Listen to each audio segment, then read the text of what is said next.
चांद जैसी जमीन फूल जैसा गगन, चांद जैसी जमीन फूल जैसा गगन, ये हमारा वतन है, हमारा वतन। 15 अगस्त 1947 को हमारा मुल्क अंग्रेजों की गुलामी से आजाद हुआ। अंग्रेज हुक्मरान हिंदुस्तान पर बड़ा जुल्म सितम करते थे। आज हम 78वीं आजादी मना रहे हैं। वही आजादी जिसके लिए हमारे अपनों ने अपने जानों की कुर्बानियां दी, वही आजादी जिसके लिए औरतों और बच्चों ने सीनों पर गोलियां खाई, मगर अफसोस हम उनकी कुर्बानियों को भूल गए। आज हम खुशी के मौके पर वतन को आजाद करने वाले आदिम रहनुमाओं और शहीदों को याद करते हैं। हमारे मुल्क की आजादी में मर्दों के साथ साथ औरतें भी शामिल थी।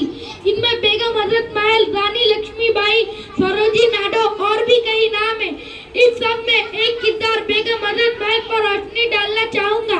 बेगम हजरत महल खूबसूरती और अक्लमंदी में अपनी मिसाल आप थी। वो अवध के नवाब वाजिद अली शाह की बीवी थी। नवाब के जेल वतनी के बाद हत्या डालने के बजाय उन्होंने सियासी दौड़ अपने हाथ में ली। उन्होंने अपने बेटे को तख्त पर बिठाया, लेकिन वो सिर्फ 14 साल के थे, इसलिए हुकूमत के तमाम काम बेगम हजरत महल ही देखती थी।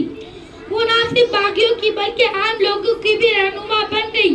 अंग्रेजों के इनके मुकाबले में इस कदर मुखालिफत का सामना करना पड़ा। इस बात का अंदाजा इस बात से लगाया जा सकता है कि इस मुकाबले में अंग्रेजों के 3000 फौजी मारे गए और बहुत सा अमला कब्जे में लिया गया। वो 1857 तक जिंदा ना रह सकी। इनका इंतकाल नेपाल में हुआ और वहीं दफन हो गई। दोस्तों, हमें इस ख्याल को दिल व दिमाग से निकाल देना चाहिए कि ये ख़वातीन कुछ नहीं कर सकती। इतना कहकर मैं अपनी तकरीर एक शेर पर ख़त्म करता हूँ।